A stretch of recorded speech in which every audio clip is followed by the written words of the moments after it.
good evening, and welcome back to all fans of the New Zealand Esports Racing Series. We are back for round 4 of more action from New Zealand's greatest sim racing championship to ever come out of Gran Turismo.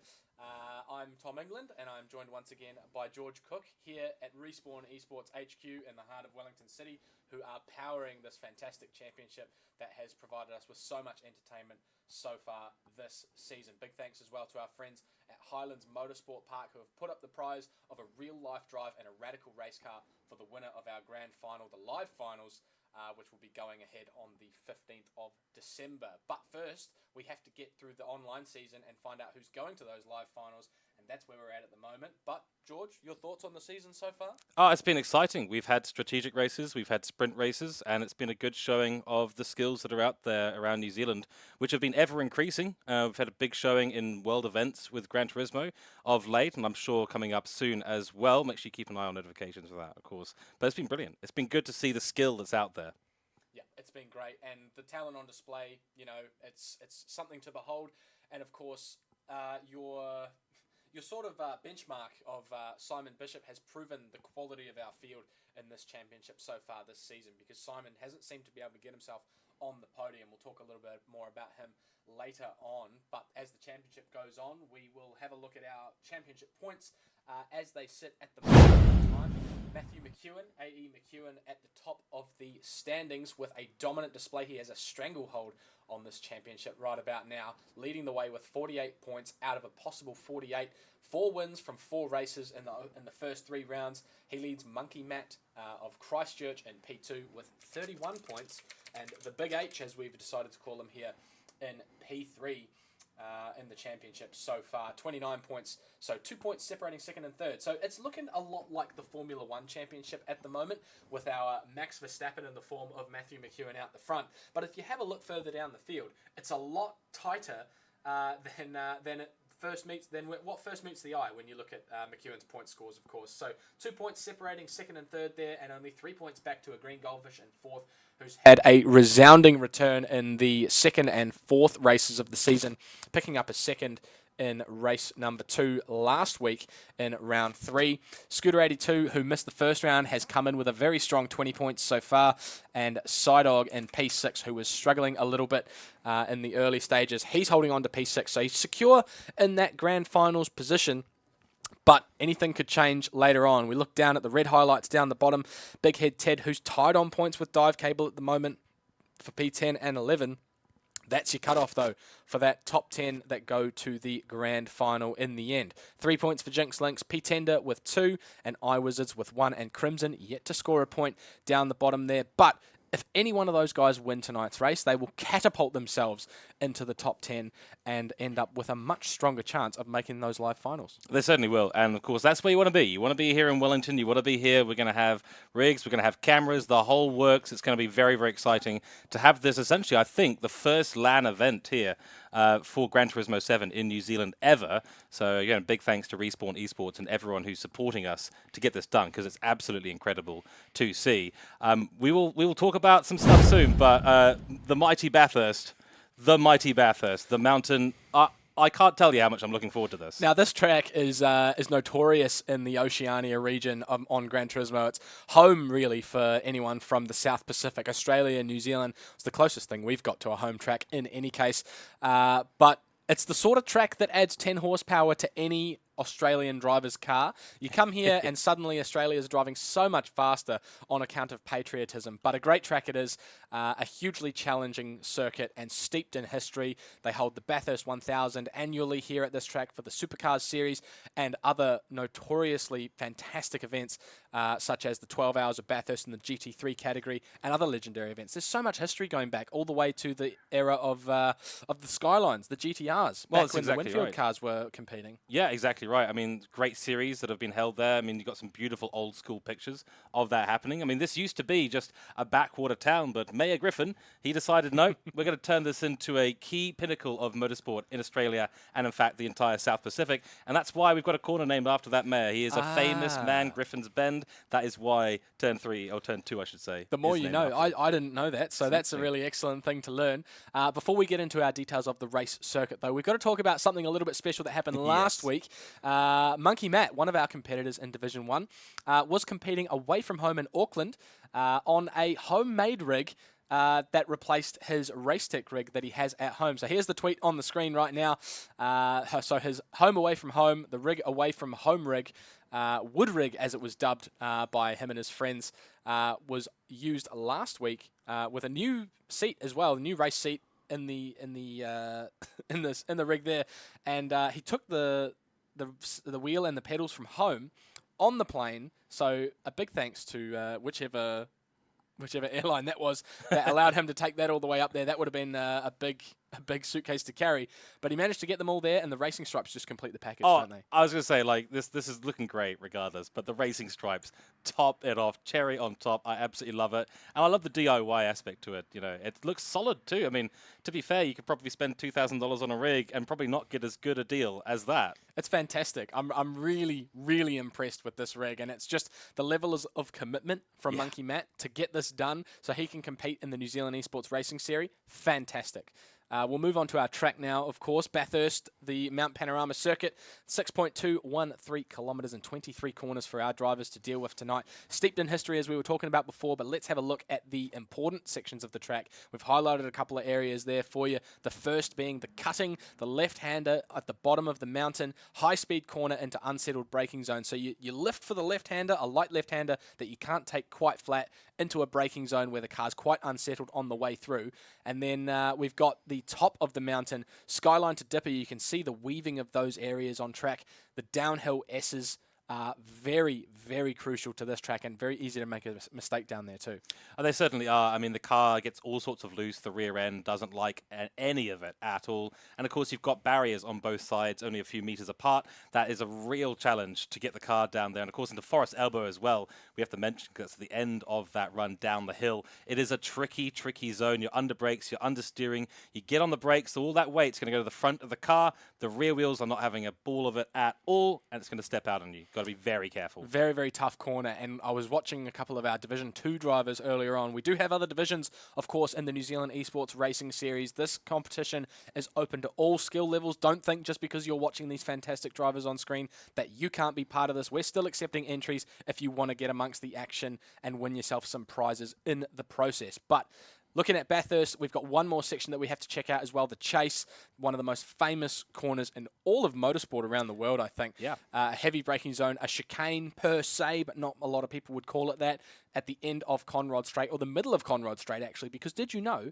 the Chase didn't used to exist? It used to be a straight all the way down to Murray's Corner, and it was so dangerous that they decided they had to introduce the Chase. That is an interesting little tidbit there. I mean, it's a fast section anyway. If you look at any of the track circuits that have been scanned, they also scan the amount of rubber down there because the brakes are slammed on at 200%. Those cars are stopping from, in some cases, and especially in the case today, we've got Group 3 cars, from 250 plus kilometers an hour, slam on the brakes, get that thing slowed down, and swing it through the Chase. It's a very tricky area. There's a few famous jumps in that area if you play a certain sim racing game. We won't mention that here, but for those of them that get this wrong, it's the gravel trap for them and a very tricky rejoin. Yeah, and the car gets very unsettled through the right-hander on the way into the Chase as well. Dodgy braking zone to head into. It's worse than the V8 supercars, probably the most famous cars to go around the Bathurst circuit, but we are in the closest thing that we've got on Gran Turismo 7 here in the BMW M3, which we'll have a look at now, George. I think so, yeah. It's a great car here. As it says on the logo there, winner of the 2010 Nürburgring 24-hour. So it's a very impressive, highly sort of talented car, let's put it that way. It's got a lot of talent behind it. 495 brake horsepower. This thing is interesting. FR car. That will make it an extra challenge. Of course, got front engine in there, but it could get very interesting down the hill. Yeah, a lot of weight in the front end, so those front tyres are probably going to take a beating tonight. 495 brake horsepower and 1,319 kgs on this car with BOP enabled, so we are running the balance of performance that Gran Turismo 7 provides us. Those aren't quite the power and weight figures that the car had in the winning race of the 2010 Nürburgring 24-hour, but we're using what the game provides us to make the the playing field as level as possible. So here we are at 495 brake horsepower and 1,319 kgs. A beautiful looking car though. The liveries have really come out really nice. I have to say a lot of credit to Mrs. Atom. A lot of people will know who Mrs. Atom is. She demanded that we use the pink livery as the display car in the graphic here for tonight's race, but I'm pretty happy with it. I think it looks really good. I think it looks good too. I mean, there's no bad decision here with pink at the end of the day, so we're agnostic to any color that's on there, but it's going to look pretty spectacular out of there if practice from what we've seen is anything to go by. Lovely colors out there, so again, well done to our livery designer, who we should probably mention as well, but Kaido Racer just doing an absolutely spectacular job with these liveries. They look absolutely on point. 15 cars to design week in, week out. In fact, he had to do 30 last week because we had a back-to-back round, and you have to do it again for round 6. So a huge thanks to Kaido Racer. Must go out.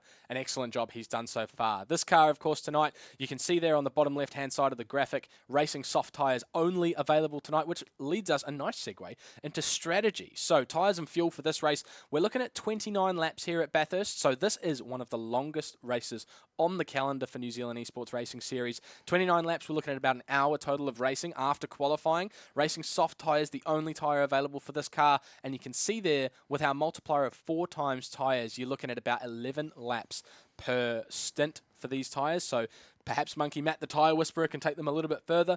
Perhaps guys will end up pitting a little bit early. We've seen that from players like a Green Goldfish who have struggled for tyre wear, and you can see there as well for fuel. You're looking at about 13 laps for fuel if you run the car to the limit. If you save, you might be able to get it to 15 or so, but that remains to be seen. That will make strategy very interesting for these guys. It certainly does. We were talking earlier about a one-stop or a two-stop strategy being the optimum here. There will be those who can save fuel and save tyres throughout the entire race and get that one-stop done. The question is, will it actually end up being faster? The pit entry here in the pit time is relatively median, I would say. It's pretty much spot on in the middle. It's not a Spa, and it's certainly not a Laguna Seca, but it's not the shorter ones either. So at the end of the day, it's going to be a tricky decision. They're going to have to make a judgment call, probably 8 or 9 laps in, as to whether they're going to commit to that one-stopper or the two-stopper. Preferably, they've decided that before the race, actually, now that I think about it. But either way, the one-stop could be really on here. It really could. Yeah, so the mix of strategies could be very interesting. We're not sure what's going to come of it so far. There was some debate in the Discord about the one or the two stop being the most likely strategy, but hopefully we'll see a little bit of a change between these guys. But we know to look out for a pit window around lap 10 or lap 15 if they're on a one stop, and then lap 20 and around there if you are doing a two stop. So that should be very interesting for these guys in this race tonight. Yeah, an interesting strategy between the two of them. So keep your eyes peeled for the one-stop or the two-stop. We'll have to have a look and monitor that pit window and see what the guys are doing. But we are going to move into qualifying very, very shortly, get our drivers underway for tonight's race at Bathurst. 10 minutes of qualifying for these guys. And it's going to be a tough ask around Bathurst, isn't it? Oh, it really is. You know, we're looking at lap times. Hopefully some get into the 201s and maybe the flat 2 minutes. I don't think we're going to end up with anything around the 159s, although we will end up seeing. But regardless, the tricky thing here, I mean, I've got three rules for Bathurst here. 1, send it. 2, keep it out of the walls. And the third one is manage the strategy. And if you can do all 3 of those things in the race, you're going to be absolutely spot on. If you don't, you're going to potentially be in a little bit of trouble. Yeah, keeping it out of the walls is a lot easier said than done. So these guys are going to have their hands full for sure. Over the top of the mountain, the walls come at you thick and fast, and it's a very high-speed section, very dangerous. So a little mistake goes a long way. They're going to have to be on a knife edge for this one here. Certainly, and good luck to everyone out there because it is a tricky track. I love the sound of these Group 3 cars, though. They do sound spectacular around here. The sound bouncing off the walls that are in close proximity. On board with P-Tender. There was a millimetre in that. Wow. This is an outlap, P-Tender. You don't need to push it that hard this early, but showing us that he's comfortable with the limits on track here. Excellent to see. Excellent, and most people will be. You know, out of all the circuits out there, this will probably be the most practiced, just by default for all of these Kiwi drivers here today. Certainly is for me. I know this track like the back of my hand, just like the backyard. So they'll all know exactly where those limits are. And Group 3, it's a familiar class of car. They get the racing soft tyres. They don't have to deal with any sports tyres this week, luckily for them. So they can go flat out. This is comfortable for them in a way. Yeah, this car and track category has to be the most popular in all of Oceania. You know, Australians and Kiwis alike if you go online and you're looking for GT3 racing, which is the most popular category of car in Gran Turismo 7, you want to join a lobby and it's hosted by either an Aussie or a Kiwi, it's almost always going to find its way to Bathurst at some point. The guys love it here, so everyone's going to feel nice and at home, which is a bit of a stark transition from the earlier stages of the season, because we've seen the combos being a little bit different, something that the guys are not used to, and some of them struggling to adapt to them, unlike our Matthew McEwen, who has dominated the first half of the season. We're halfway through the season and he has won every single race so far. So his adaptability to those combos has been fantastic, but perhaps now that the guys don't have to adapt so much, they're much more at home at this combo, and they can, instead of trying to get used to the track, get used to the car, get used to the combo, they can just practice the strategy, and their raw pace is already there. So one person I really want to look out for, he's on screen right now, the number 3 on the side of the car, the Big H. He is a GT3 specialist by all accounts, a wheel-to-wheel league racing champion multiple times from what I've heard, and very, very proficient in GT3 machinery, so he should feel right at home in this car. He certainly will, and you know, with the BMW, even though it's maybe not the most popular Group 3 car out there, does understeer a little bit, this car sometimes, so you've got to manage that. But when you're so comfortable in the car and you know the limits of what you're doing, this is going to bring things closer. Big H has been showing us that he's got that raw pace to challenge Matt McEwen on occasion in those slightly oddball combinations. And now, with this beautiful onboard, watch how close he gets to the walls. This will show you the confidence this man has down the hill as the car tries to step away from him. Down we go. Trickiest braking zone, I reckon this is. Forest Elbow. Got to get a good run. Got to get on the power early. Watch out for that side. It's just brilliant. It's absolutely spot on. And he got the power on as he was coming out of the apex. That's what you've got to do to maximize this Conrod straight here. I'm expecting a lot from Psydog as well. We've seen flashes of brilliance from him in the past. He hasn't really been at his best this season so far, but like most of the drivers, he's back at home here at Bathurst, and a combination that's very, very comfortable for him. And, you know, he's a proficient driver. We haven't talked about him enough this season, but he is a world-class competitor. We'll have a look at him in a minute. We'll chat about him a bit more in a minute. We've got the Big H about to set the first provisional lap time across the line here. We're not sure what times to expect from these guys. Perhaps a 2:02 will be good. 2:01 and a half. There we go. There you go. So that's your first time set on the board. The Big H setting the bar high nice and early. And look, the guys just can't seem to match him this early. 2:03 and 2:02 for the next drivers behind him. He's got 0.8 to Jinx Links. So the one to watch, there's Psydog, jumps to P2. And McEwen, for the first time this season, has set a qualifying time that was not good enough for provisional pole. I think this might be the first time we've seen him having set a lap time not on pole position. Yeah, I think that's absolutely right. I mean, the Big H there, that was a fantastic lap to be in the 2:01.5 this early on. That's absolutely brilliant. Of course, there's a little bit of traffic to contend with out there as well, so maybe, you know, when you have a car ahead of you, you might not have as much of that air going through the rear diffusers, a bit of dirty air, so to speak. So there might be that element too, but everyone's keen to get out on track because we're already halfway through qualifying. So they've only got 3 or so laps left at the absolute maximum. That means you need to maximize your time on track. That could mean that you're dealing with a bit of traffic out there too. I think we won't see any drivers coming into the pits mid-qualifying to change tyres or anything like that, because the tyre wear isn't so high that it's a problem within the 10 minutes. But if they ride off a lap completely, then they may have to do that. But we'll jump on board with McEwen now. We're about to go through the Skyline sector split. Here we go. On the way down the hill, he's down on his best time. So this lap might not be good enough unless he's made a mistake late on. There's a driver getting out of the way. Beautiful sportsmanship from these guys. I think that was the Big H.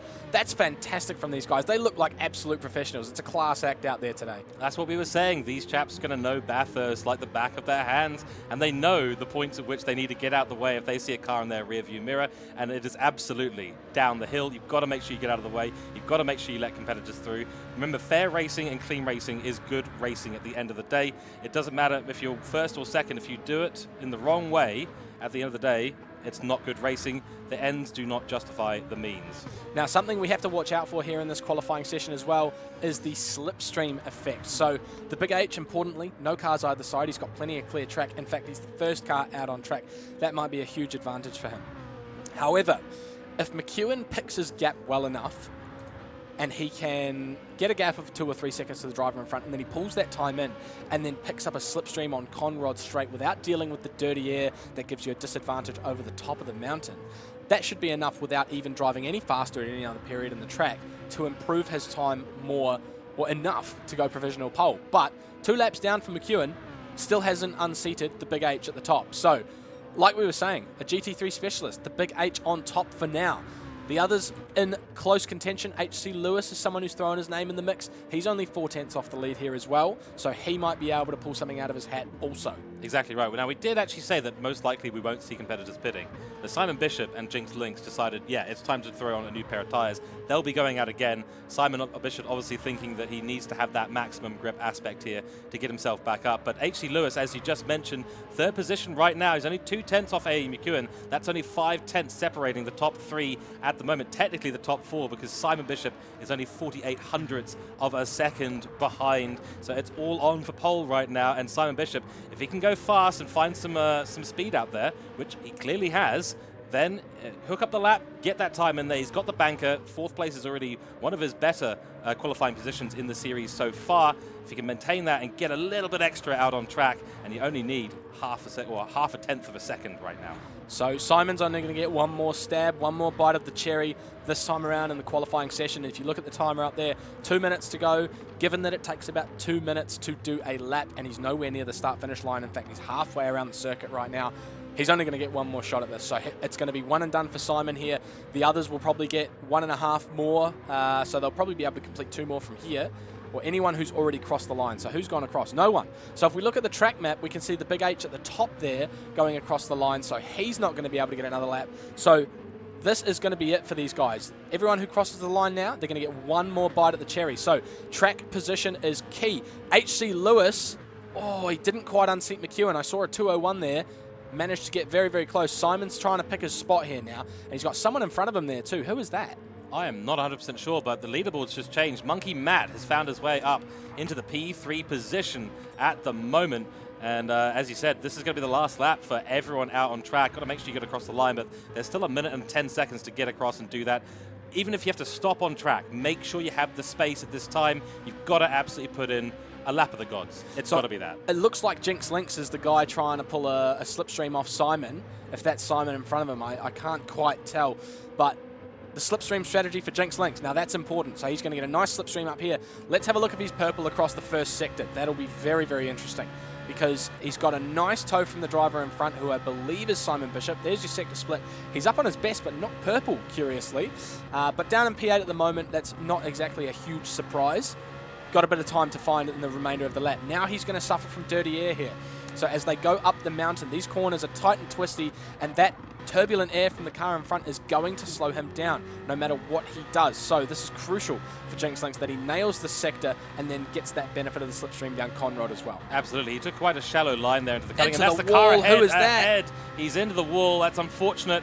And oh, there's going to be a scrape of the Jinx wall Lynx there is as going to suffer as well. Oh dear, oh dear. Yeah, Jinx Lynx managed to get around, which is excellent work there. But this is going to massively compromise them. And I think that personal best we saw in Sector 1 just goes to show how fast the Big 8 has been. What an absolutely stonking first sector from him. It's keeping him ahead in this case at the moment. But eyes right now, Matt McEwen, can he take another pole position? He's got 0.2 of a second to find. Can he do it? He's in the final sector, just coming out of the chase right now, down towards Murray's Bend. We go. That's the pit entry on the left-hand side there. Keep an eye out for that when we have the strategies in the race. Looks like a good entry there. Gets it downshift nicely. A little bit squiggly on the exit, getting the power down, but does do it well. Across the line he goes. What is it going to be? It's pole position. He's gone pole position by 67 hundredths of a second. Amazing, and no time to respond for the Big H. He's already gone across the line. Not Monkey Matt, Matthew McEwen may steal it at the death. Let's have a look for Simon Bishop now. He's still yet to cross the line as well.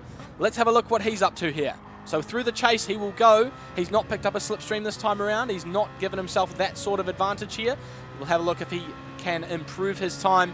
A couple of tenths will see him up into the top 3.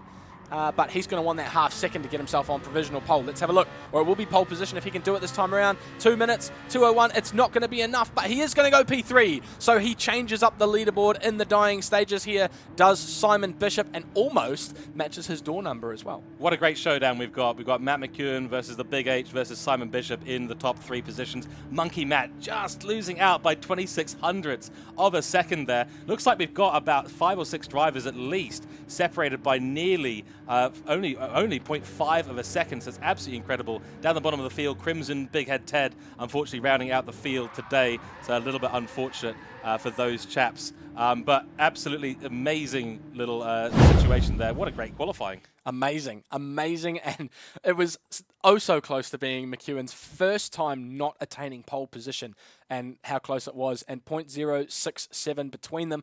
We'll have a look at the results sheet now for you guys and have a look how our times stack up in the end, and the gaps between the drivers as well should be very, very interesting between these guys. I'm very excited to see it.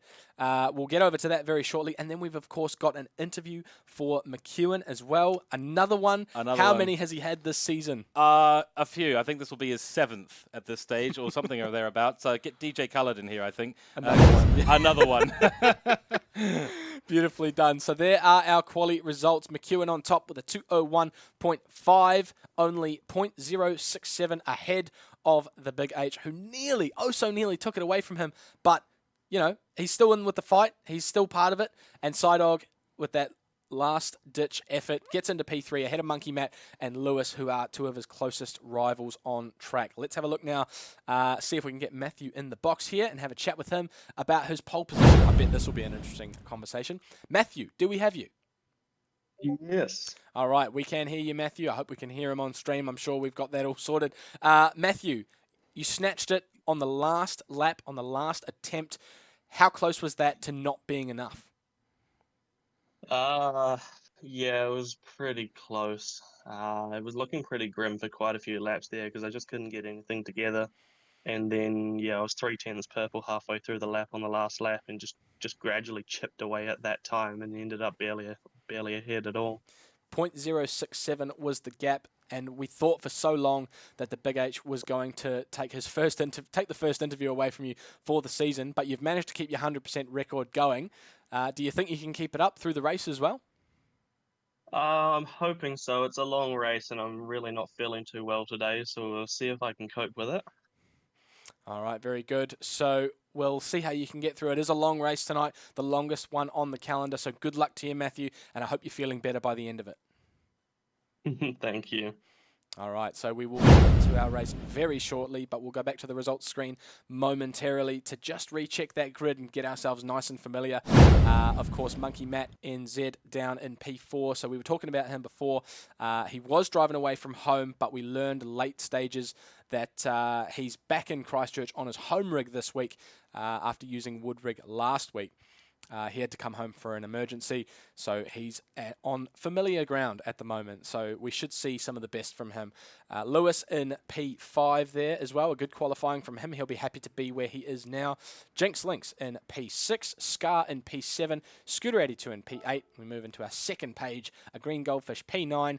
He'll be a little bit disappointed with that given his results last week. He got a second place in the Tokyo race, so he'll be looking to recover a little bit in this one. P-Tender, aptly in P10, of course, and iWizards P11, Nemo P12, Dive Cable P13, Crimson P14, and Big Head Ted P15. Now, don't forget those bottom 5 positions are the non-points paying positions, so those guys will be wanting to get themselves out of there as quickly as possible.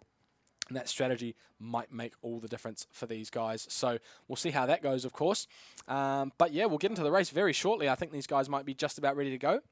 No tyre selection, of course, so we'll get these guys underway very shortly. Probably a last-minute snack grab or a last-minute bathroom mission to get you guys ready for this one, because it's going to be a long one, an hour of racing, and I think it's just about time we get this underway. I think so, yeah, I think so. And I was about to say, and they think P6 is a cursed position. Try P10 for P-Tender.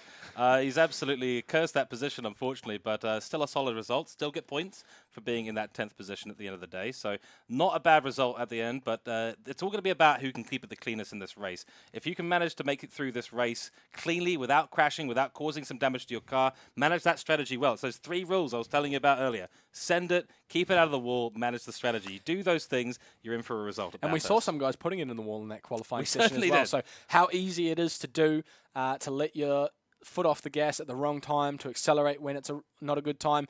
Keeping it out of the wall is going to be the most crucial thing for this race.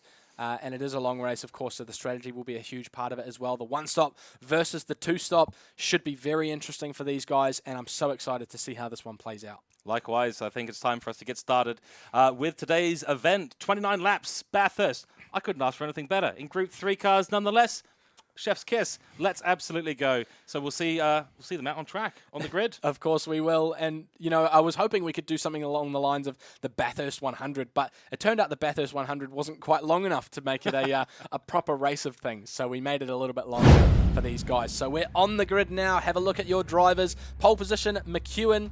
I believe that's on the inside. He is for the first corner on the track. So he should have the advantage into Hell Corner, which is going to be huge. The lights are on. The drivers are ready. The lights are out, and we go racing. It's a good start from Matthew McEwen on the inside, but it looks like the Big H has got the better of him off the line, just about to the inside. Matthew is, and the Big H around the outside manages to hold first place through the corner. They're going to be wheel to wheel on the way down the first straight, mountain straight over the crest of the hill. Here they go. And down towards, I've forgotten it, Griffin's Bend. Oh, there's too many corner names to remember. Matthew McEwen settles in behind, drops in, starts saving a little bit of fuel. Monkey Matt up the inside, a Psydog in the background. Manages to get himself up into third place. So Psydog has fallen down early. That's right, Psydog unfortunately losing that position early on. Monkey Matt finding a way past him early on in the first corner.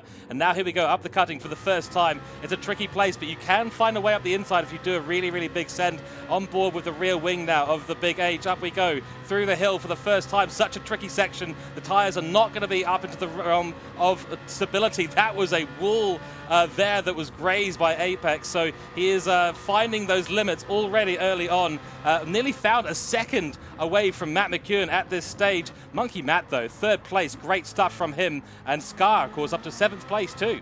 The Big H is pushing so hard right now. He is on a ragged edge here. 9.5 tenths clear. He's going to be a second on the way out of Forest Elbow if he nails this. Look at that. It's beautiful. McEwen, can he get the power down? It's over a second. The Big H is dominating this race on the first lap. He's absolutely flying away with it here at Bathurst in the fourth round of the New Zealand Esports Racing Series. Leading the way is the man from the middle of the North Island. Actually, I forget that. Is that a correct fact, George? I tell you what, I'll fact check that one just to make absolutely sure. But down we go towards the chase for the first time. Critically, that slipstream has already been broken by the Big H. That's a huge advantage for him early on. In the background, we got a big fight going on. Monkey Matt and HC Lewis and Psydog all battling it out. HC Lewis is in the background of that three-way battle right now. Will he do a send into Murray's Bend? No, thinks better of it. Psydog going defensive already and across the line for lap one. Great start.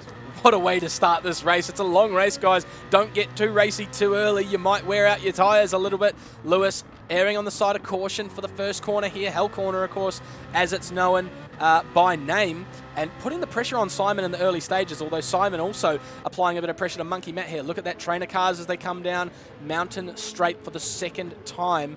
Over the crest they go, and they're very close together here as they come down towards Griffin's Bend. It looks like a look to the inside for Simon. Down the inside of Monkey Matt. Can he do it? Monkey Matt leaves a little bit of space, but closes the door late on. Now, that might open the door for Lewis here, although it's a very difficult place to overtake here. Is he going to try for the outside, maybe? He does think about it.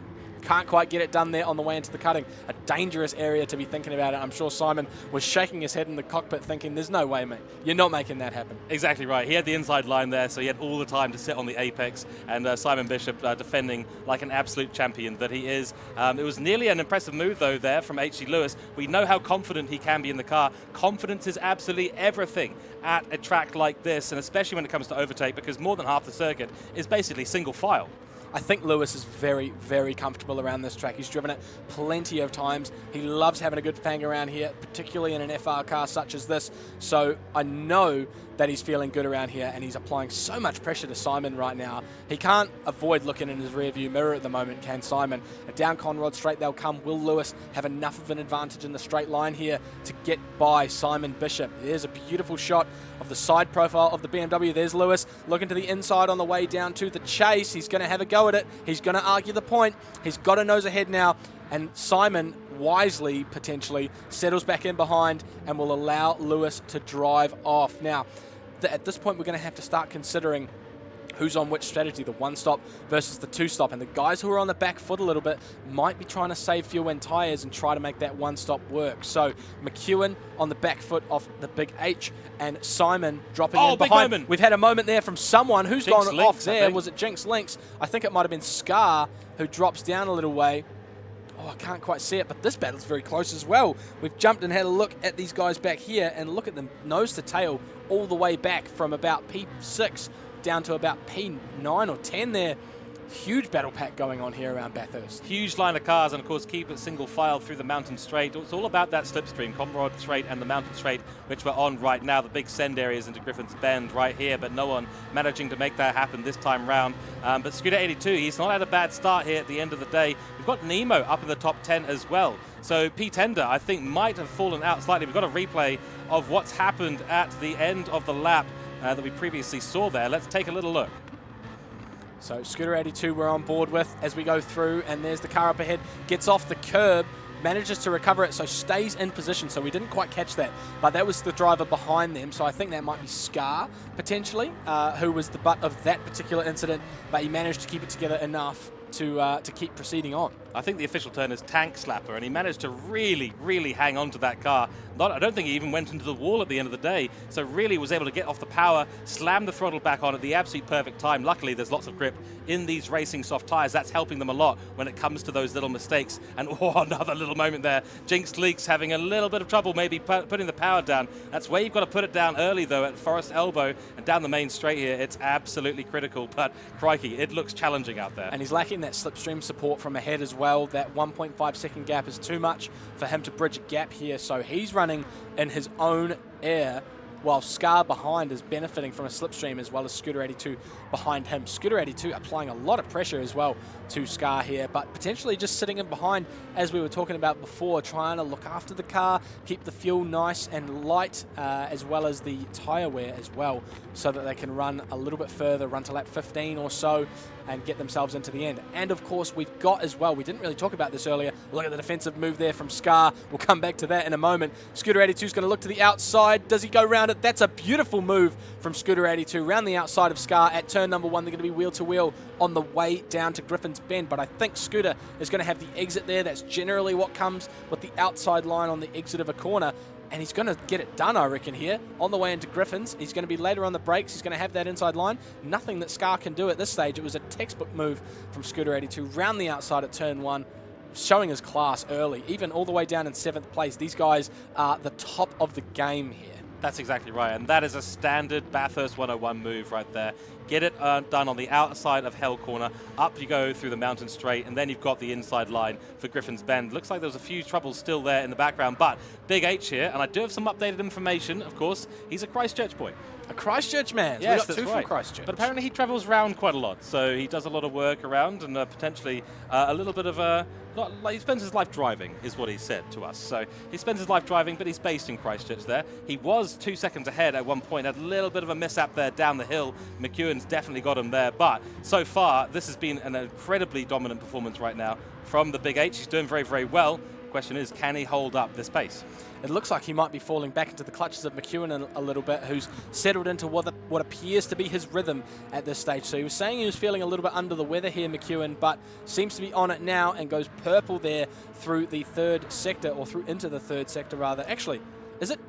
There's 4 sectors. There's technically 4 sectors here. There is 4 sectors. So that was the third sector split going into the 4th sector. Purple through there, so he is on for the fastest lap, which is currently held by the Big H. And he's closing down very quickly there. Look at that.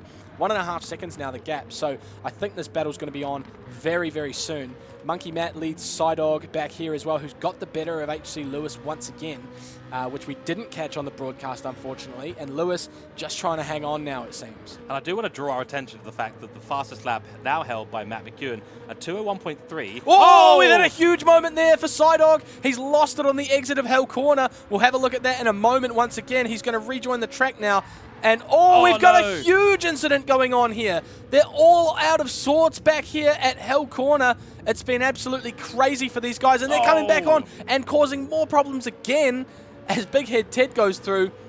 That was carnage. That was That's carnage. the sort of thing you get at the start of a Bathurst lap, don't you? 100%. Secondary incidents, ternary incidents, quarterly incidents, they're all there. That was a massive moment. I think whatever happened with the rejoin, one car somewhere was not able to get out of the way, and unfortunately that's a massive incident. Let's take a look at the replay here on board with, I believe, Scar at the moment. Down into Hell's Corner we go, and what happens here, I think it's Simon just, off track up there. Oh dear. He's reversing out He's of the way, reversing. and not much he could do. Oh dear. Oh, he was just parked in the middle of the circuit, and a passenger at that point. Unfortunately, that's ruined both of their races potentially here at Bathurst. That's going to change everything. That's changing everything. There's about 5 cars caught up in that issue. So that was a big one there, unfortunately. And Hell Corner, there's a reason why it's called Hell Corner. It's not always because of the contact, but it is a very, very difficult corner to master here at Bathurst. More than living up to their name here, Hell Corner, of course, in the early stages. Monkey Matt and HC Lewis now together, P3 and P4. A disconnect for Simon there as well. He retires from the race in the early stages here. Only 5 laps in as well, unable to make it work for him at Bathurst. Exit of Hell Corner, a dangerous place to be. You get one tyre on the grass and you can see what happens there as well. Yeah, it does unfortunately lead to it being pretty much all over. There's still often some ways to get it back, but you know, when you're that far down the grid, you're going to be holding on to damage. You're going to have to do an early pit stop. The pit strategy is then out the window. It was quite likely that Simon Bishop was heading towards a one-stop strategy as well, just given what we were seeing out on track. Nonetheless, that unfortunately is all she wrote for him. On board now with HC Lewis as he does start to try and charge down Monkey Matt, who's sitting up ahead of him in the yellow BMW. And Monkey Matt's been having a good race so far, got up ahead of Simon Bishop in the first part of the race, lap 1, I believe, and then immediately is held on to P3 all this way. And actually, as you can see, Matt McEwen and Big H, they're not that far up the road. No, and we're looking here now at McEwen, who's just within touching distance of the Big H out front. So he's taking little bits out of that gap every lap. And here we go, dropping it down again. And that 3-second gap to Monkey Matt behind. It's not as large as you might expect. About half a second a lap at the rate they're going. 6 laps now, 3.5 seconds between them. But not pulling away at a huge rate of knots. But the interesting thing that's going to happen here is the battle for first. These guys are going to come to contact and come to blows very, very soon, based on the pace we're seeing from them at the moment. The Big H had a masterful start to the race, but McEwen seems to have been able to settle into a rhythm and really get it going in these middle stages of the first stint, rather. Yeah, exactly right. And I mean, I'm going to call attention once again before we had the unfortunate spin around and the contact with Simon Bishop earlier on. Fastest lap right now, 201.348.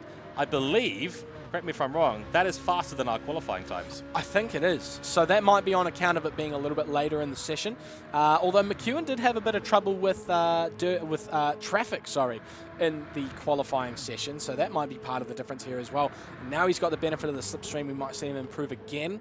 But he's now ready to battle with the Big H, unless he decides to settle and save some fuel. Now, something we didn't talk about before, we can talk about it now because we've not got too much going on in front of us, is the procession of the day here. So we've started this race in the afternoon.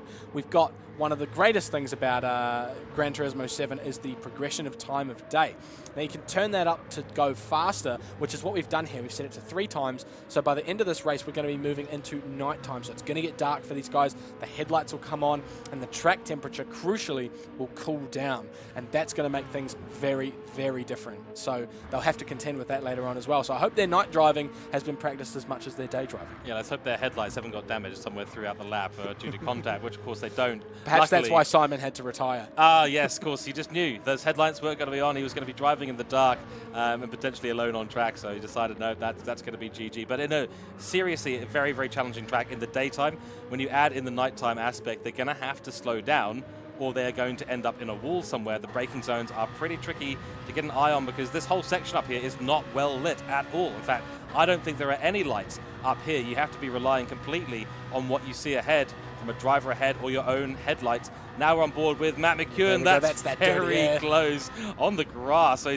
he's having a little push there. He's right on the limit here. He knows that he can chase down the Big H ahead of him. I do wonder if Big H has just maybe backed off on his pace a little bit. We're trying to save tires or trying to save a bit of fuel somewhere here. I mean, we did see that Matt McEwen was, I think, nearly 2 or 3 tenths that he cut out of him out of Big H down the hill and through the Forest Elbow and onto the Conrod Straight here, which looks like that hasn't happened this time out. So maybe the Big H has turned the car back up. It's entirely possible, but McEwen down the hill, he's absolutely fierce.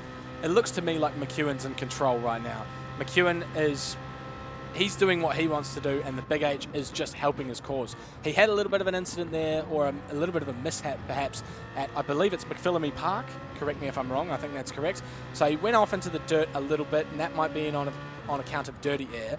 But the slipstream down the straight more than makes up for that. Look how close he gets under the brakes. McEwen is looking after this car.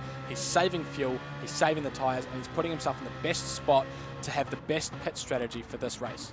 One of the great things about being behind another car is that slipstream, right? So you get a tow, you get to save a little bit of fuel, you get to save a little bit of tyres as well.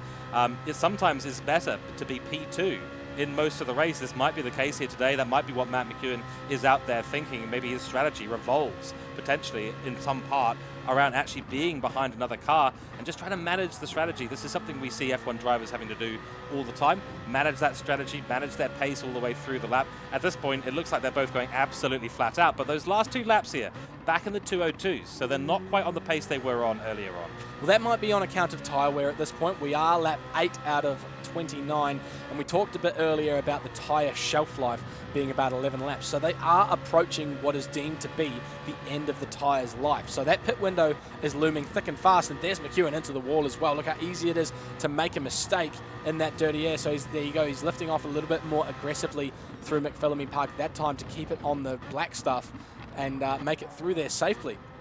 But still getting very nice and close. Through the cutting they go. Oh, the dipper rather, and gets a little bit sideways on the way out as well into Forest Elbow now.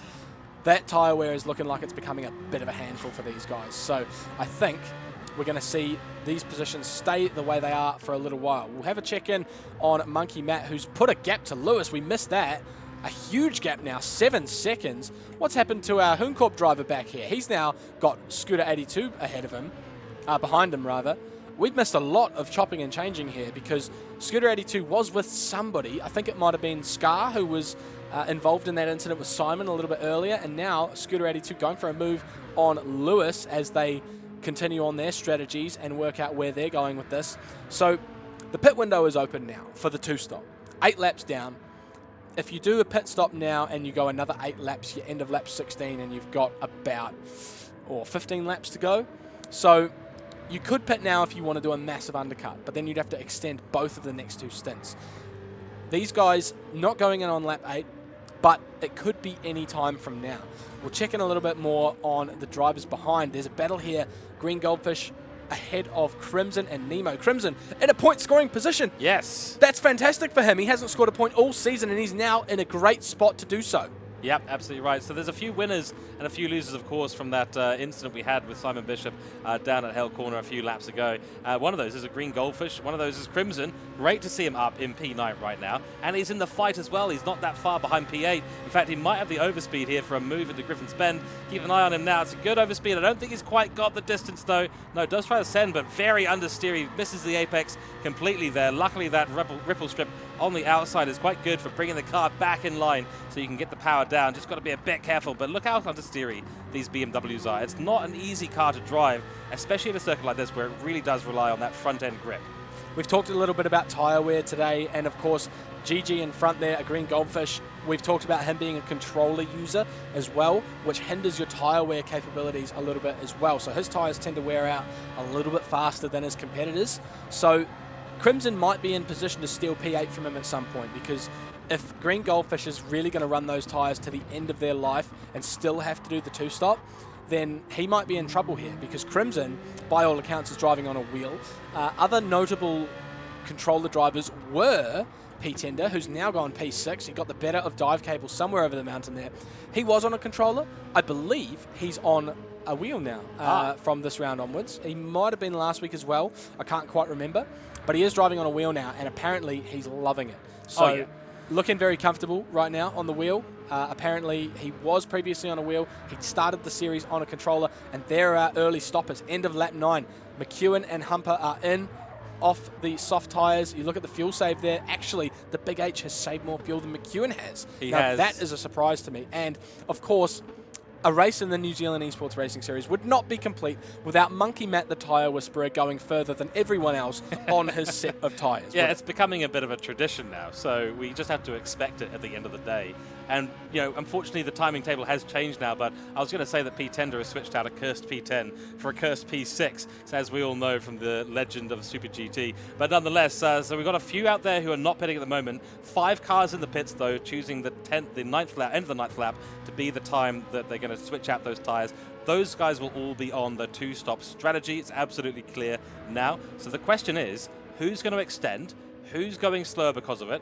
And what strategies are going to be out there? We're going to be sort of splitting up a bit of a demultiplexing, as for a little bit of a word there, in terms of the strategies, which will then coalesce later on at the end of this race. Well, McEwen has come out of the pits 2 seconds ahead of the Big H. Now, I don't know how that's happened. If he's short-fueled over the Big H, perhaps, and the Big H has put in enough to get him more than far enough in this stint, it's possible, because 5 litres is worth a second in fueling time in the pit lane. So 2 or 3 seconds he's lost there, so he might have put an extra 15 litres in the car, perhaps, let's say, as an example. So that might have made all the difference, or we missed McEwen overtaking him on track before they entered the pits. Yeah, I get the feeling that's not the case. I mean, McEwen here, I think he probably is thinking to himself, right, I think I'm a little bit faster than the guy ahead. I think I can take the Big H, but it's nice to save tyres, it's nice to save fuel in the slipstream, but now I can take advantage. If I just underfuel just a little bit, I can maybe get that track position, put on a few seconds, and that could make the difference at the next pit stop.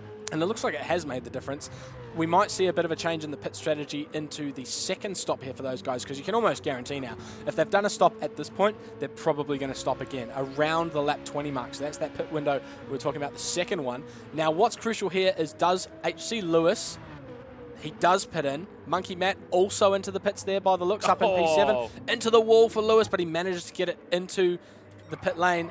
Monkey Matt, no, we didn't see that. He's gone around again. So Monkey Matt could be on the 1 stop. The Tyre Whisperer returns. The prodigal son has come back to Bathurst, his home, and he will challenge the top runners with the alternate strategy, making the change as he did in round 1, where he was dubbed the Tyre Whisperer by EVP on Twitter.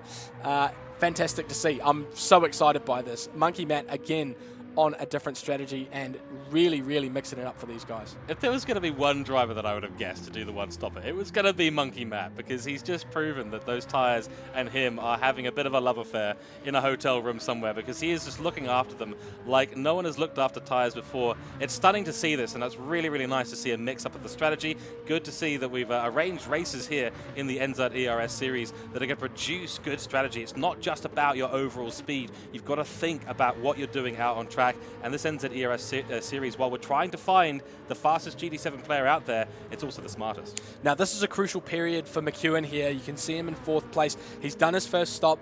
He's got a second stop to come. If we assume that Monkey Matt is going to do a 1-stop, then they both owe a single pit stop, and there's a 20-second gap between them. That is the deciding factor on track right now. Of course, McEwen's just filled up fuel.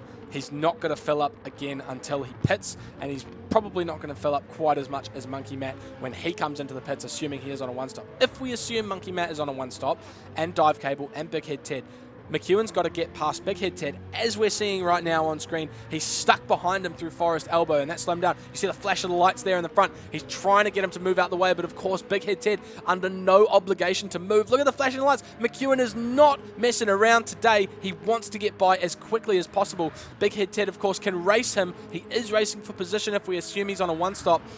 And there's Monkey Matt into the pits. 14 litres left on board.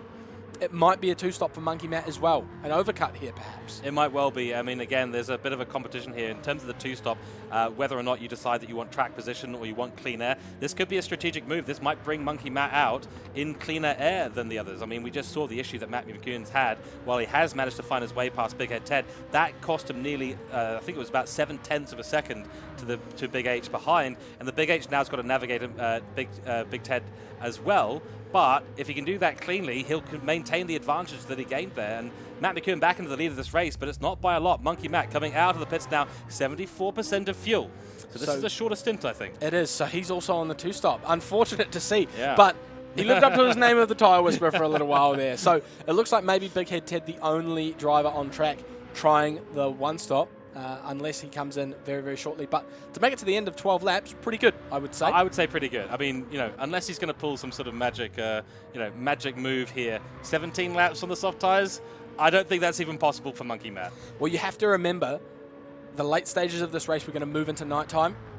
So the track temperature will cool down and the tyre wear will not be quite as severe. So it could make all the difference. It could be. I mean, this is going to be fascinating end to see what strategies have been cooked up in the heads of all our GT7 drivers here in the NZERS. It's fantastic to see. I'm not one that's particularly well versed with the strategies. I'm an 11:59 kind of guy when it comes to figuring out this stuff. So to see such skill and thought being put in by all these drivers to figure out what's going to be optimal in the situation, especially taking into account things like the day-night cycle, I absolutely love it. We should have brought pen and paper for this one. We have to note down all the strategies and remember it when everyone's come in and out of the pits, of course.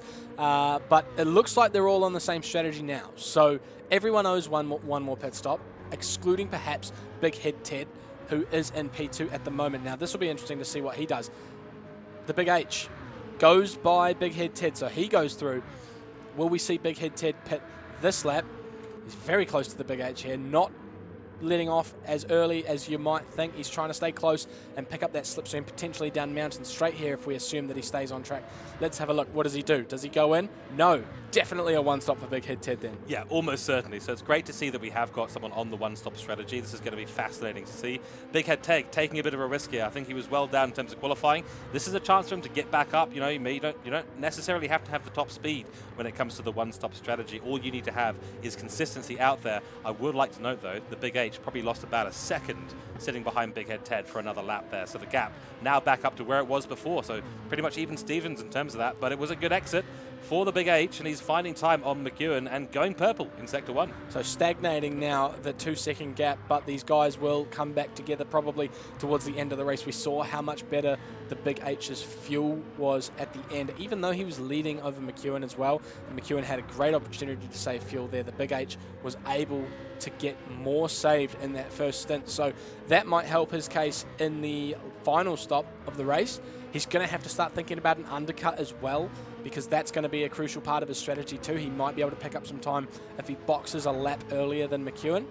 There's probably no point boxing on the same lap as McEwen. That's probably going to put him in a bad spot. Yeah, exactly right. And it might bring him out directly into traffic as well. What you really want to do is maybe just wait a lap or try and undercut him, get in there early and try and find that way past. That's exactly what McEwen was probably trying to think, but they ended up pitting at the exact same time. But just that little less fuel. So that could be the strategy that Big H does on this second pit stint here. Monkey Matt currently in P4. He's sitting 7.2 seconds behind the Big Head Ted at the moment. the big Head Ted. We're confusing him with the Big H now, aren't we? We are, yeah. No, we have to make a new nickname for him, but we'll think about that later. But Monkey Matt having a solid race at the moment. He has come out, he's closing down the gap now to Big Head Ted, and he's got Scooter 82 about 6 seconds down the road. This is what we call the doldrums. He is the measure of efficiency here right now is Monkey Matt. He's keeping it nice and consistent, not taking any major risks. He got that position off the start, worked hard for it to get past Simon and put himself in a great spot. And since then, it's just been all go for him. He's been driving at 8/10. He's been looking after the car, and he's been putting in consistent laps. You see the 203s and 202s there, keeping it nice and consistent all the way through into the late stages of the first stint as well. And now we'll see his first flying lap time of the second stint here. Let's see what sort of time he lays down. Probably a 202 here. Yep, 202.4, and chomping time out of Big Head Ted very, very quickly. So he'll have to make his way past the one-stopper a little bit later on, probably in a couple of laps time, although Big Head Ted's probably due a pit stop soon, isn't he? Well, he is, and the constraint is not necessarily his tyres, it's almost certainly his fuel. We saw on the strategy document earlier on, 13 or 14 laps for your fuel. Now, we do know that Big Head Ted is going to be running probably some sort of fuel map, probably short shifting at this stage, losing 2 seconds to Big Head Ted within about 5 or 6 corners. That is a big time loss there, so I suspect that Big Head Ted is probably running somewhere in the 204s or 205s, maybe even in the 206s, so he's obviously on a massive fuel save at the moment. That's not going to help him up the hill, because you really need the power to be put down to get up here efficiently. No, and he's got a fast-charging Monkey Matt behind him who is not messing around here at Bathurst. Look at the proximity to the wall. Too much proximity. I spoke too soon. Too much proximity, yeah. The commentator's curse strikes again, and he's he not drops messing himself around, but he's messing with the wall.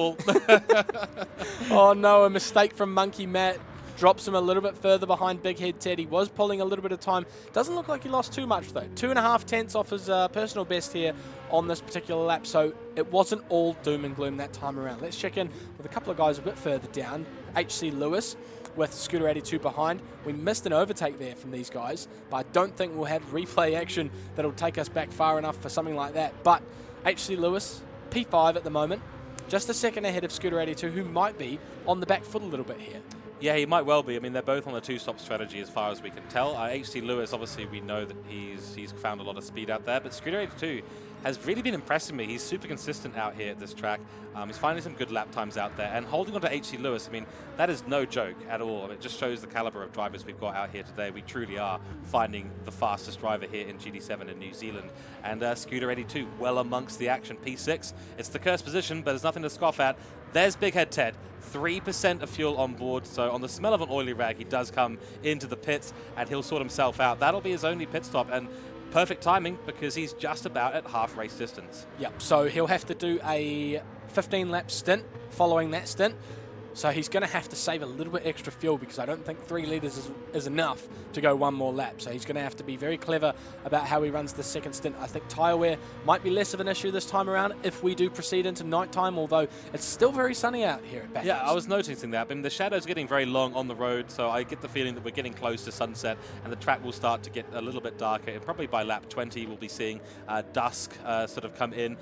Then hopefully we see some night racing because that is absolutely beautiful. Even if we get one lap of it, I'll be absolutely stoked. And the visuals, by the way, at this game for Gran Turismo 7, what they've done is absolutely amazing. Night racing is stunning. The way the lights reflect off the cars, absolutely stunning. But I digress. Let's focus on the racing here. Scooter 82 skimming a little bit of paint off of his car there at the wall on the entry to the Frog Curve. I think it is. No, let me double check that. Because there is, it is called let me check this. It's Frog Hollow. Frog Hollow? Yes, so Frog Hollow is that little bit. So once you go down and go to the right, the left-hand side, just that outside part of the corner is apparently called Frog Hollow. Okay. Is that the sort of dip that you go down and then up again? Yeah, that's exactly right. The opposite of a crest. What would you call that?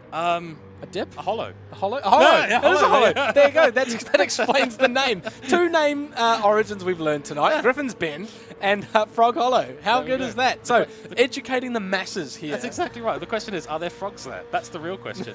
Why have they called it that? It is Australia, so it could be any number of animals in very that good area. point. We haven't seen a kangaroo on track yet, although I must point out, here on Gran Turismo 7, when you come down Conrod Straight, if you look to the right of the car, when you're in the car, if you look out the right-hand side window, there's actually a little bit of an Easter egg on the field to the side. There's kangaroos jumping around on the field.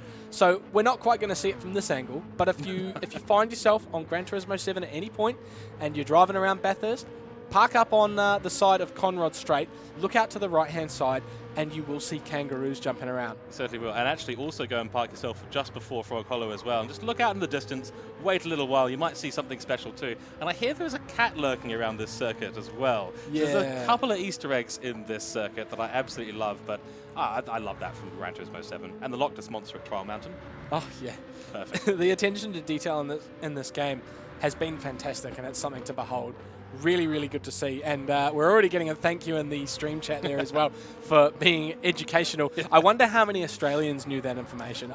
You could forgive New Zealanders for not knowing the history of the corner names and things like that, but Australians, I would hope they would already know that before we did. That is critical information to being an Australian at the end of the day. And if you don't know that, then I'm afraid you're not a motorsport fan and probably not Australian either. Nonetheless, for us, it's maybe just, it's another corner. Oh, there's a little bit of a dip there, a little bit of a dip here. You go up and down a little bit. You hit the brakes. You hit the accelerator. Yeah, it's as simple as that. Keep it simple. That's the motto. ethos of New Zealand motorsport. I'm sure the legends of New Zealand motorsport would agree with that. It's great to see. But as you were saying a little bit before about the graphics and visuals of this game, there's the field, by the way, to the side there. You can see it. There's no kangaroos in sight this time around, but they are there. Have no fear. You'll see them if you look hard enough. But maybe we'll keep an eye out for that later on. But yeah, the visuals of this game, when we move into nighttime, we saw it as well on display last week with Tokyo in the night. Beautiful. And it was fantastic. The Subarus looked fantastic around the streets of Tokyo in the night. The street lights illuminated the track beautifully, and we might see more of the same at Bathurst as well. Like you said before as well, the street lights you can see there, of course, the Bathurst circuit is a road. It is you can go there and drive it during the day. The streetlights on the pit straight are the only source of lighting on the track. So you go over the mountain, there's no lighting up there. You can see the skyline of Bathurst from up there, though, which is really lovely to behold. That detail in the game is fantastic. And there's actually, I have to point this out as well, we look at Monkey Matt, who had a big community on Gran Turismo Sport back when that was a thing, when he was competing in the World Series as well. This guy's travelled the world for Gran Turismo, and sitting in third here, just testament to how good the Big H is doing, and McEwen in front as well, of course. But on the subject of Monkey Matt, back when his community was thriving at its very best in 2020, 2019, they ran some, I think the word is meme races. That's the generic term for it, of course, the scientific term. Meme races at night around here. The combination they selected was the Super Formula race car, which, by the way, we're using in the next round of the New Zealand Esports Racing Series, round number 5. They used the Super Formula, which has no headlights, at Bathurst, at night time. So pitch black, you're driving over the mountain, you cannot see a thing. It was hilarious. That's it brilliant. was so good. Yeah. But have no fear, next week when we do take on the Super Formulas, it will not be nighttime. It will be a lit track, Grand Valley. Actually. Yes. That's going to be a fantastic combination, I think. Certainly is a very nostalgic track too. So if any of your friends come to you and say, hey, want to race at Bathurst in the night with a big smile on their face, you're better off saying no. I can guarantee that from personal experience. I'm sure the community with Matt would have had a lot of fun doing that, though. Especially if it's someone named Monkey Matt. You do not want to go racing at Bathurst with Monkey Matt. But I tell you what, that'd probably really help his nighttime driving. So if it does turn to night, expect Monkey Matt to pick up his pace a little bit, because he's got quite a bit of experience around here. McEwen now into the pits, end of lap 17. He's going to have to do a 12-lap stint, is that right? That's about right, yeah. So 12 laps possibly, yeah. Big H in as well. And there's the fuel difference. So that is why the Big H came out behind McEwen after the first stop. So they might be a lot closer together after this one. Well, that's right. I mean, if they were equal Stevens on in terms of the fuel for stint 1, 5 litres a second is the refuel rate. That's 3 seconds that McEwen got in terms of the advantage over the Big H. This is very, very interesting, though. We're going to see if Apex is going to end up refueling the same amount. Looks like McEwen is, So they as soon as they clicked over, that was lap 17. So they're going to have a fair amount of laps. I'm trying to do the math in my head. I think it is going to be 12 or 13 laps remaining. That's quite a long stint for both of them. Probably going to have to go on quite high fuel. Well, they've both put 100% in by the look of things. So let's have a look here. Look at that. The Big H is right on him. Oh, this has changed everything. This is great. I think I saw the Big H on 93%. I don't think he's on full fuel. Matt McEwen, though, he's on full fuel. He wants to go and absolutely send it in this last stint. This is great, though. So the Big H has got absolutely the maximum chance here, but that just goes to show Matt McEwen has done enough in that stint to stay ahead. I was honestly expecting the Big H to maybe fuel a little bit less than that, but looks like he's decided against it. I think this track position is going to be crucial. So if the Big H can stay in touch over the mountain here, he's very close right now. If he can stay close and get that slipstream down Conrod straight and get past McEwen and hold him up for the rest of the race, that might be a winning strategy. But if he lets McEwen get away, as he's doing right now, look at that, McEwen already pulling away to 3/10, it's going to end badly for him. It certainly will. So this is key, a moment here in the race for the lead. Will it be the Big H who's able... Oh, he gets a little bit on the curb there. That's going to cost him a bit. Down Skyline they go through the dipper. Nice line for both of them as they head down towards Forest Elbow. This is the critical part here. Will the Big H be able to get a good enough exit? That's just too smooth from Matt McEwen. There's going to be no answer to that down the straight. There is traffic ahead, though. So they are going to have to contend with the drivers ahead. Scar being the first in a long line there. Crimson not able to keep touch with these guys in P9 here. He's dropped out of a second range behind them, and he's got dive cable behind him as well, but still in a point-scoring position, George. Yes, I mean, that's key. That's important. I want to see Crimson get some points here today. He's had a pretty unfortunate run so far this series, but we all know that he's a good driver at the end of the day. We know that he's got some qualifications behind him. He's got some talent there, and it's good to see him showing it. Yeah, I think the best is yet to come from Crimson here, and the strategy may play out. He might find himself a little bit higher once again on the grid, but he really needs to get himself back in the conversation for the live finals here, and a couple of points in this race will make a huge difference for him there, because 3 points is enough to get him up to 11th. Yeah. So 2 points on the table right now, P9, that's worth 2 points, 10th is worth 1, but if he can get a couple more positions, he'll be 3 or 4, and that might put him well within a shout of that top 10. So everything could change here for Crimson It's not too late for him at all. We're only halfway through the season. After this race, we'll be a little bit past that, but it'll be a different story. Now, the big story, of course, the Big H versus McEwen, the gap is opening up to a second. So the Big H might have missed his chance here to snatch a win because McEwen has settled into his rhythm. He's 1.2 clear now, and he's pulling away. Now, that is crucial.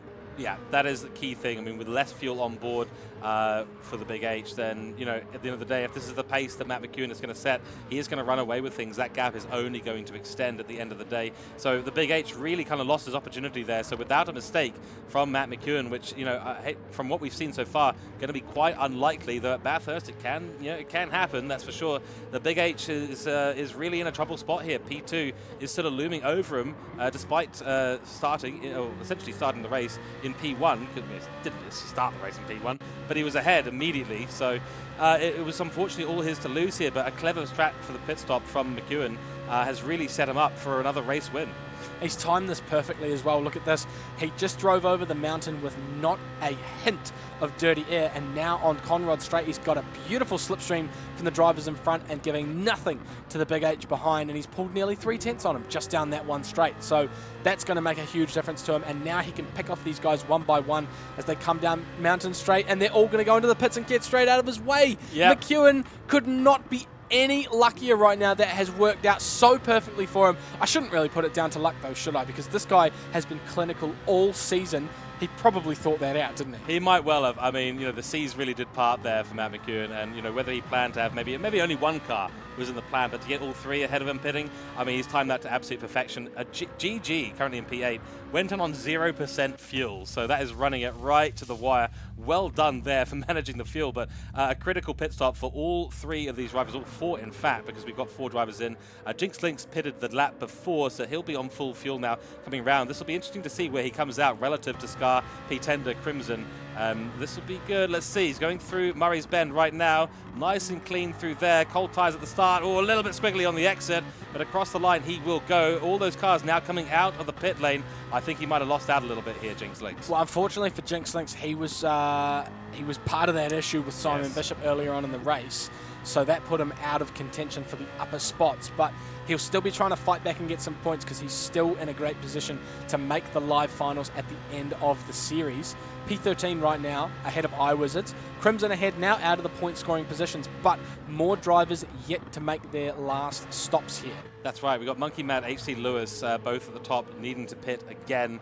So it'd be interesting to see where they end up coming out. I suspect probably behind Matt McEwen and the Big H. That's fairly self-evident for the most part. Now on board with the beautiful pink BMW here, the Mrs. Atom special, I will say. Nemo on board with that. He's in the curse position of P6, which hopefully he can turn that curse around and turn it into something absolutely special. He's on the back of Dive Cable. These two have been having a little bit of a battle throughout the lap. Monkey Matt on 0% fuel. He's gone to the absolute limit. HC Lewis on 1% fuel. So 2 oily rags there, and they're having a little sniff of those fumes that are in the rest of the fuel tank. They'll be getting those fueled up nice and full, and we'll see where Matt McEwen comes out. He'll go through, I'm sure, in just a moment.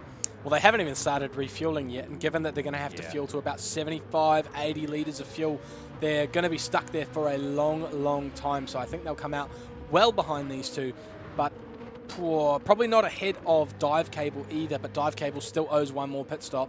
Here he comes on the way through, and they're still fueling up, so no signs of exiting the pits just yet. Scooter 82, he has pitted, sorry. So this is the end of his outlap. He's going to come around and he's going to be chasing down HC Lewis and Monkey Matt here. Let's have a look at the gap at the exit of Hell Corner. You can see them off in the distance there, those black specks up the straight there. So he's got a lot of work to do if he wants to catch them, but he's got a little bit of an advantage onto this straight here. You see that exit speed brings the gap down a little bit, probably going to be about 4.5 seconds by the time he reaches Griffin. So a good undercut there from Scooter. He's not out of the top 5 fight just yet. He still has an opportunity to score more points here. Him and Lewis, they both they missed the first round, the pair of them, and they turned up together at Sardinia for round 2 in the Radicals and outperformed 80% of the field here. And they seem to be not joint at the hip per se, but they always find themselves on track.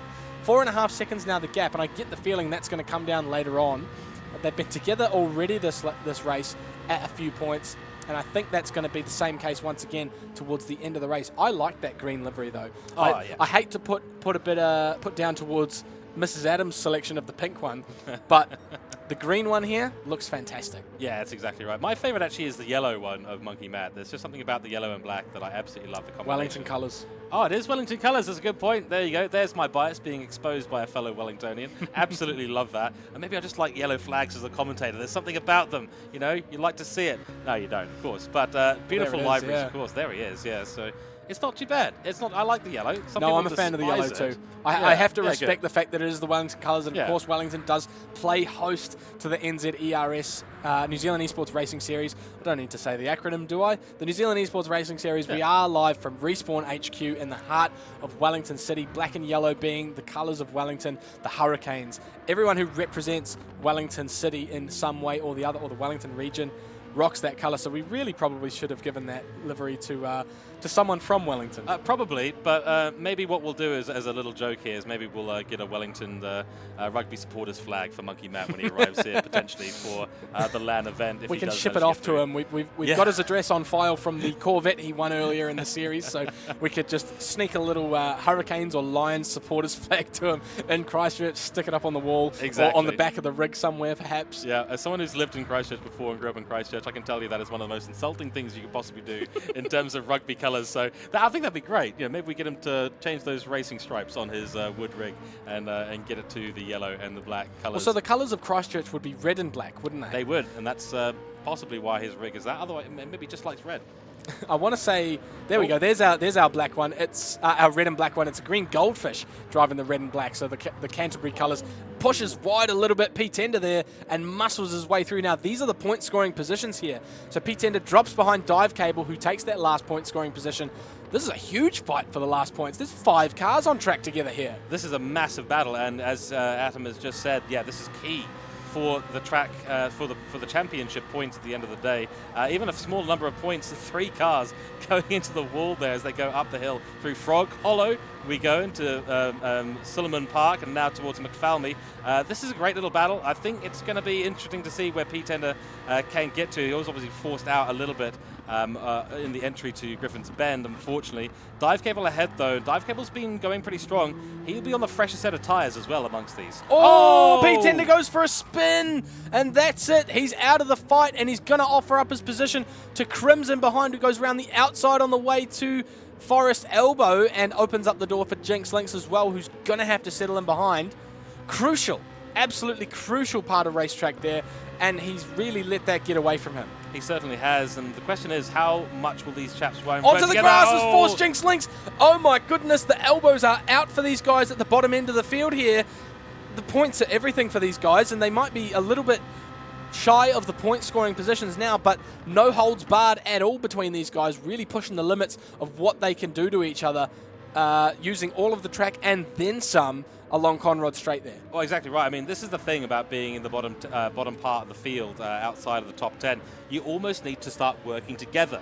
If you're going to catch up, and if anyone's going to get a points shot, you've got to work together to catch back up. That is a big enough gap between P10 and P11 that you're not going to get slipstream. Very wide there for Dive Cable. He's really helping out the guys behind. Doesn't want to give us up his points. He's in a nice slipstream train right now, and this is the point that we're making right now. If the chaps behind here can work together, they've got 6 laps to get this done and catch back up to Dive Cable, who's leading out the second pack here. And Dive Cable has fallen out of slipstream range to the guys in front, so he's going to be a sitting duck if these guys can get on him late in the race. Crimson seems to have the pace together now to get close, and that point could be everything to him. We'll check in again on that later. I think we should have a look at our gap up the front. The Big H has not been let go so much from McEwen just yet. No, that's right. So the gap, only 1.5 seconds at the moment. It's a bit of a bigger gap back to Monkey Matt at the minute. But, yeah, the Big H, there's still potentially some left in the tank here. I mean, he's got less fuel, 7% less fuel on board, 7 litres, I should say. That doesn't necessarily mean that he's going to be fuel saving through this stint, so he's got an opportunity here to put some pace on. But, you know, his fastest lap this stint so far has been a 2:01.7, so we're nowhere near approaching the fastest times that we saw in stint 1. And 2:01.233, McEwen's gone even faster. So, oh, that's a bit deep as well. He's not done particularly well there at Murray's Bend, sadly. So that's going to cost him quite a bit. The gap now nearly reaching 2 seconds. Now, the Big H is learning very quickly that you cannot afford to make mistakes when you are trying to race Matthew McEwen. The guy is clinical, he is controlled, and he is super fast out front in that BMW M3. It's just, you can't. You cannot make mistakes against this guy because he will punish you for it. And all that the Big H has lost there is half a tenth off his best time, and there was about 3 or 4 tenths there that gap changed out the front. So McEwen is jumping on every opportunity to pile on this guy and let him know, you don't have a chance, mate. It's not going to happen. And if I was in the Big H's position, I would be so crestfallen right now. You'd be thinking you had a chance to really take the lead of this race and seize it for yourself, and you just couldn't quite do it, you know. It may not be over. Actually, McEwen there made a mistake. He did. And dropped 3 tenths as well. That gap's coming down once again. So, okay, I take it back perhaps. McEwen making mistakes himself as well. And this is, of course, as well, we're 24 out of 29 laps. We are 49 minutes into this race. Fatigue has got to start playing a part for these drivers as well. Yeah, fatigue, it's getting cooler out on track. The sun is starting to disappear. It's getting challenging, more challenging and more challenging for everyone out on circuit. And those mistakes are going to start creeping in. At the end of the day, it's a 90-10 rule. You will get any driver in the world. We're not robots. They will make mistakes at the end of the day. But that's a small little chance there that Matt McEwen has decided, or maybe not decided, but involuntarily given the Big H. I mean, we know that the Big H is a finely tuned GR3 Group 3 specialist. We know that he knows these cars incredibly well. He was making up time in the corners. It seems to be mostly on the exits of the straights where he's losing that time. Matt McEwen is doing an absolutely stunning job to find the exits there. But at the end of the day, it's those 3 rules come back in. Send it, keep it out of the walls, and manage the strategy well. So far, it looks like we've got a couple at the top who've done maybe 2.5 of those so far. I'm going to get that mantra tattooed on my leg if you say it one more time. Okay, good. It's been 3 times this series, this round, sorry. Fantastic. So maybe one of the drivers will do that. Whoever managed to keep it out of the wall and send it, as you say, do all 3 of those things. Whoever did it, surely they have to get that tattoo, I think. I think so. At the very least, some T-shirts.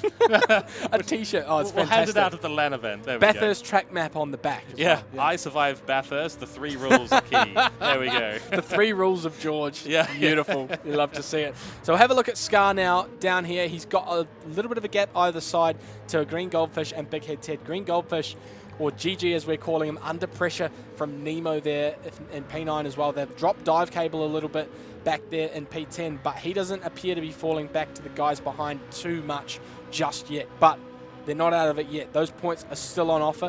Jinx Lynx has got the better of Crimson down in P11 and will be chasing him down. Nemo having a look up the inside, showing the nose, putting the pressure on GG.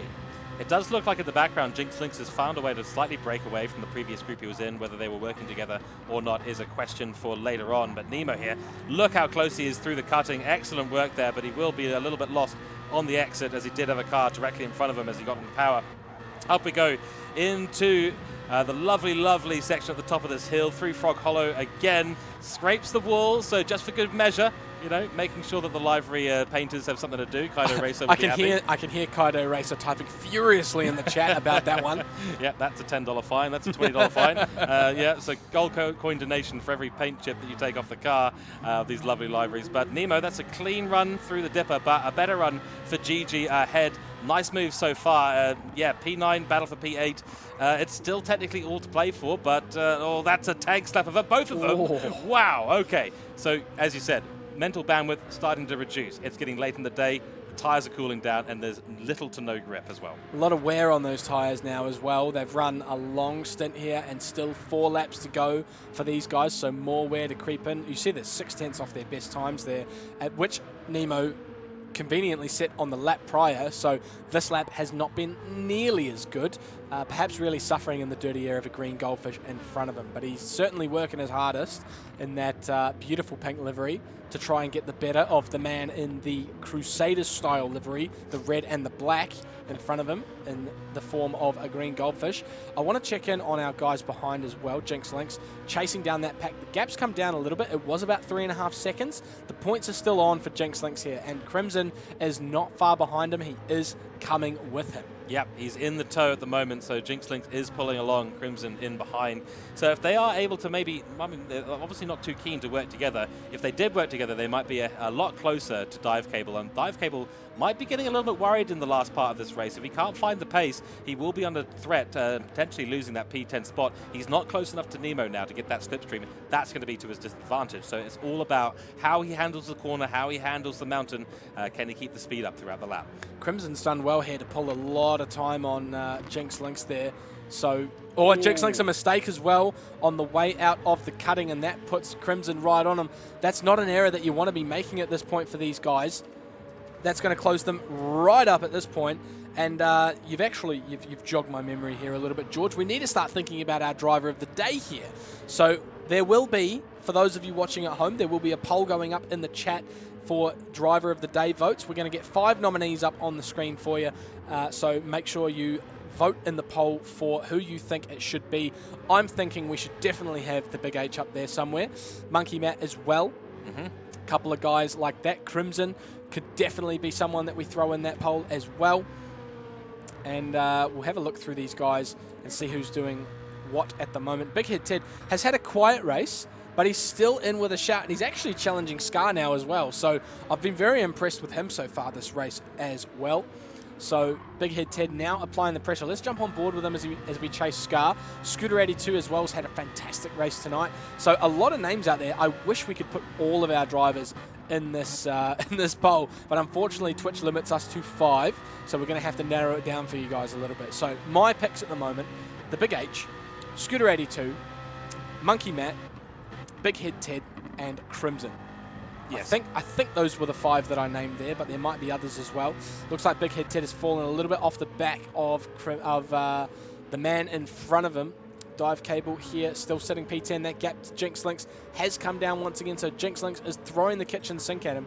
2 laps to go after this one. The gap at the front is quite large now. The Big H, he's tried to keep McEwen honest for the entirety of this race, but McEwen just had an answer for everything. Like we were talking about before, every little mistake counts if you're trying to fight that man, and he's clinical. He's been clinical the entire race. Yep, that's right. And Jinx Lynx is sink there. I like that little rhyme, so maybe that's another little nickname we can start to work on over the next couple of races. But you're absolutely right. Clinical from Matt McEwen. That's what's kept him ahead. He's absolutely executed his strategy very, very well. Hats off, though, to Big Head Ted. He is managing that one-stop strategy very, very well. Of course, he was on a one-stop, wasn't he? He was indeed. I think he might have been our only one-stopper out there as well. So he's taken a chance. He's betted on it. He wasn't up there particularly well in qualifying. He's made a few places today just based on his strategy choice. He's got 2 seconds to hold to Nemo behind to keep himself in 7th place. I think it's going to be a hard ask. 2 laps to go. That's got to be a second a lap. So he can afford to not cruise, but not push too hard and avoid making mistakes, because Nemo, you can guarantee, he'll be pushing that car to the limit because he wants that 7th place right now. Exactly. He's got the better of a green goldfish, and now he's in pursuit of Big Head Ted, but he's putting the pressure on himself to catch him, because he might feel like he's gaining quickly, but it looks like a bigger gap the closer you get to the end. 1 second the gap now. It looks like Big Head Ted might be fading faster than we thought. Yeah, it does look that way, unfortunately. Big Head Ted is going to have to figure out where he manages those fuels. At the end of the day, those headlights are doing. They are going on, so it is now sunset. I don't think we're going to get any real nighttime racing, but we can call this evening racing, I think. It is. We have moved into the evening. We have technically moved into the evening, so I think that's fair to call. But yeah, Big Head Ted here, he's on the struggle. He's got to figure out where he manages that fuel. On the downhill, send it. Crank fuel map 6, you should be absolutely fine. You shouldn't be losing too much time. He's weaving to break the toe there too. Look at that. Yeah, he's struggling. Those big straights, though, like we're on right now, you've got to be fuel map 1. You've got to be revving this car out. Yep, he's got to do everything he can to hold this position. You remember at Road Atlanta last week when we saw someone on a one-stop, I think it was Wizards, and yes, he had someone on his back with a lap or 2 to go, and everyone had done their pit stops. They were racing for position, and he didn't defend the inside. Let's see what Big Head Ted does in his place. Look at that. Parked it on the apex. Beautiful. Gets a little bit squiggly on the outside. Cuts the nose off, and Nemo can't quite get through. He's going to close him down, and they're both going to nearly plow into the wall. Looks like Big Head Ted's going to end up over there, and Nemo goes through, and now Big Head Ted is under pressure from a green goldfish instead. Sadly for Nemo, that gap was always going to close there, and Big Head Ted did not want to give him any space at all, which is absolutely his prerogative. He was well ahead at that stage, so Nemo does make the pass work. Wasn't the cleanest pass we've seen today at Bathurst, but Green Goldfish, GG, now right on the back of Big Head Ted, who might be carrying a little bit of damage in this late stage, so we'll see what happens here, but the Big Head Ted, unfortunately, it's gone from potentially a masterclass in strategy, and it's just starting to fade away from him. Really unlucky. I think he's going to lose out to a Green Goldfish here on the final lap, or potentially here on Conrod Straight as well. There you go, guys. The poll is up in the chat, so make sure you vote for your driver of the day here in round number 4. There is a prize for the driver of the day, so make sure you vote wisely, as they will be receiving a prize in the mail if they are awarded the driver of the day award. So we'll keep an eye on that. You've got 3 minutes to get your votes in. Let us know who you think is up there for tonight. So on track action, a Green Goldfish has got the better of a Big Head Ted, but he may provide a nice slipstream to Big Head Ted to keep him out of range of Dive Cable. And Dive Cable is also under pressure from the driver behind him in the form of Crimson, who's got the better again of Jinx Lynx. Now, I don't know where that happened. Jinx Lynx was ahead of Crimson, and now he's behind him again. This is the last lap, though. Crimson's got to do it now if he wants that point. First point in the championship for him it would be. He's got to go for a move on Dive Cable at some point. He's going to have to nail the drive over the mountain. Yeah, that's exactly right. It's now or never, and Dive Cable's just holding on for dear life at the moment. He's got someone holding that cable, and he's on for a dive, and he needs to be pulled up to the surface level where he can get some air. That is the checkered flag. Crimson, though, this is his moment. He's really got to make it work here. He needs that last point in 10th position to continue his championship run. Let's see what he's able to do. Up the hill we do continue to go, and it does look a little bit scary here for Dive Cable. Look how close Crimson is getting. This could be an opportunity easily, potentially, but look, a mistake into the wall. So Crimson, he's pushing as hard as he can, but maybe pushing a little bit past that limit. So he's still within range, and you can imagine at home with Crimson, he will be putting so much pressure on himself right now to make this move and get it done. We're going to have to jump up the front where McEwen is crossing the line to take the win here in round number 4. We nearly missed it. The Big H is going to take P2 with a great drive from him. And Monkey Matt, who actually gained a whole lot of time on those guys in the late stages, will round out the podium positions. HC Lewis gets a great point score in P4 there. A great drive from him. Scooter82 comes around the last corner to get his P5 here at Bathurst. A great drive from him as well from a bit further down the grid. Really, really well done to score a P5. Scar will come across the line P6. I'm hanging out for this run for P10 down towards the lower parts of the point scoring positions. Scar comes across the line for P6. A great drive from him. He's managed to get a good point score there. Nemo in P7 takes some points. That's good for him. Big Head Ted manages to hold on to P8. Crimson. And a Green Goldfish. A Green Goldfish has run out of fuel. A Green Goldfish ran out of fuel. He managed to score a point. Crimson goes up to P9 and gets 2 points in his first point scoring race. And there's Dive Cable coming across the line with no fuel in the tank as well. iWizard's coming down in P13, and P-Tender at the back there, not quite able to get the points they needed in this round. And there they go, across the line. That will round out round number 4. An hour's worth of racing there. You can see it in the bottom left corner. 1 hour, 1 minute for these guys. What a race it has been for the guys at Bathurst this evening. Astonishing work there from all the drivers. I mean, we'll have the results up in just a second, but what an absolutely brilliant race. We've got the poll that's just closed as well, so thank you for everyone who's voting. But let's go and check out the results of what was a stunning race. It was fantastic. McEwen takes the spoils once again. That's for 5 races. 5 out of 5 wins so far this season. His stranglehold on the championship will continue. And the Big H, P2 there, did very well to keep him honest. 4.5 seconds the gap at the end, and really challenged at the end of that second stint. They came out of the pits right on top of each other. It was huge. It was fantastic. And Monkey Matt, the last spot on the podium. Great stuff from these guys. And he was very close in the end as well. The one I want to talk about as well is Crimson scoring those points, but we'll get to that in a minute. We've got an interview now with our man, the winner of round number 5, Matthew McEwen. Matthew, are you with us? Can you hear us, Matthew? Are you there? Okay. All right, we've got him. Congratulations on yet another win, Matthew. You nearly handed it to Apex Humper a couple of times, but you managed to keep it together despite feeling a little bit under the weather. How do you feel now after that race? Oh, I mean, I certainly feel quite relieved. It was a really, really stressful race, and Humper gave me a heck of a run for my money. Yeah, he did really well, and we're looking at it thinking he's at home here in the GT3 machinery. At what point in the race did you feel the most threatened by him? Oh, probably lap 1 and 2 when he just started gapping me. I was thinking, oh no, hold on, this guy's really fast. I got no idea what to do, and so I just decided to just try to stick with it. And then suddenly the tire wear kicked in, and we started getting closer again. Yeah, so you seemed a little bit out of your rhythm in the early stages off the first and second lap. Was something wrong, or did you just not quite have your rhythm sorted just yet? Yeah, it just seemed like I couldn't really get it down. Just took a few laps to really get back in the mood, get back, just, just yeah, get myself sorted out. And then once that happened, it seemed to go a little bit better. Well, it was a very long race, and I'm sure the fatigue set in the late stages for you and all the other drivers on track. How were the late stages of the race? Did you feel tired? Did you feel sore, or were you nice and fresh? Uh, I felt pretty good actually. Didn't seem to take too much of a toll. Maybe that helped me out a bit actually, because I noticed that Big H was making quite a few mistakes. To be honest, I was too, but it seemed like it just worked in my favor that the race was really long.